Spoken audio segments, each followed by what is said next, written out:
more recently, you were the editor of the book Disbelief, 100 Russian anti-war poems. And I was curious if you could explain a bit about the process of putting this book together. A friend sent me their poems, and she said, could you keep it in case we get arrested or something? Everybody was so shocked. Inside Russia, people didn't know how long this regime would even stay kind of behind, how long they would enjoy going out in the streets with posters, which didn't last long. They were arrested actually. So people who wrote anti-Putin and kind of poems condemning the war, they just sent me, a couple of people sent me their poems for safekeep.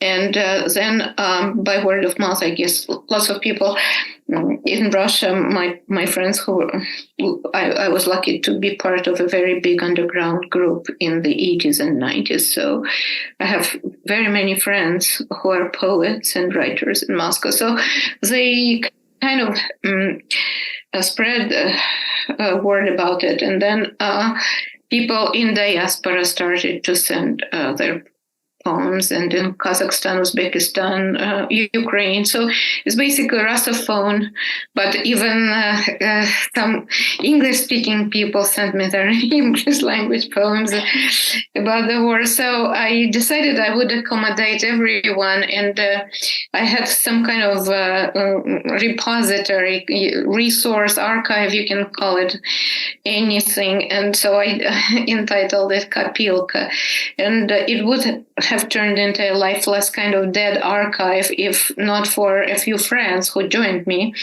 collecting poems, but they are more useful. They can translate into English, which I do not do.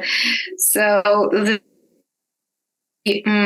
these are 5 people, and Maria Blashstein, Dmitry Manin, Andrei Buraga, Richard Combs, and Anna Krushelnitskaya. They are from Canada, UK, and the United States.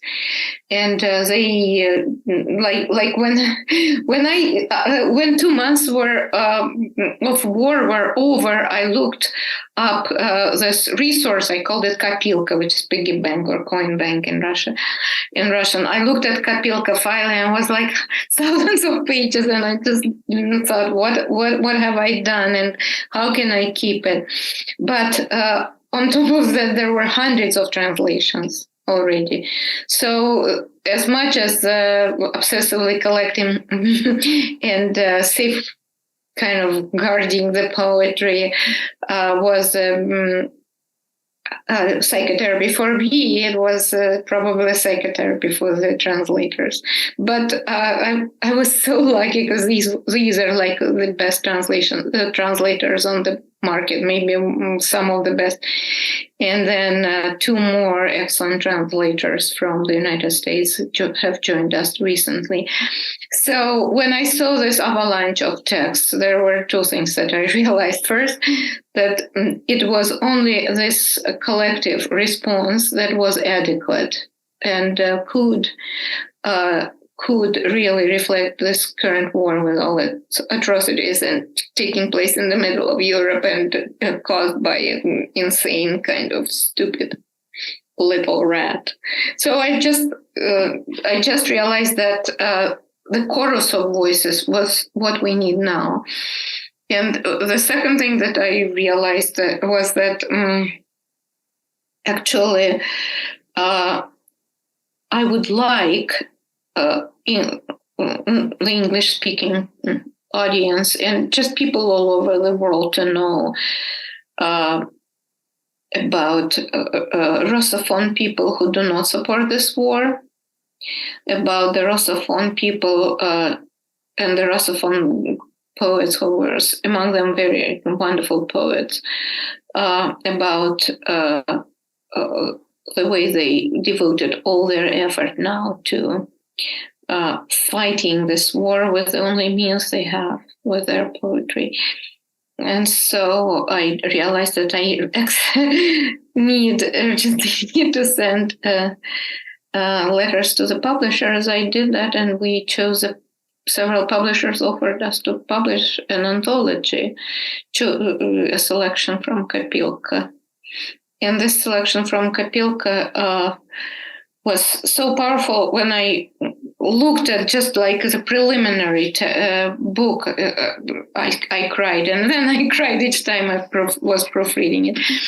And so I decided that we will choose the guy or the girl who would publish it very soon. And this British publisher, Smokestack Books, they were awarded this award of the best small publisher in the United Kingdom. They're really, it's run by one poet, Andy Croft. They offered us to publish the book in 2022. Every other publisher said, 2023 or like the end of that year, 2024. So procrastinators kind of guys and girls. And so and also the second thing was it's a very cheap book compared to other poetry book. And I looked up Andy's books, and they're always parallel. So there in the book there is Russian and English, and all is aligned. So you can like understand every line, even if you don't know the language, you can see the music of the language. So I like them a lot.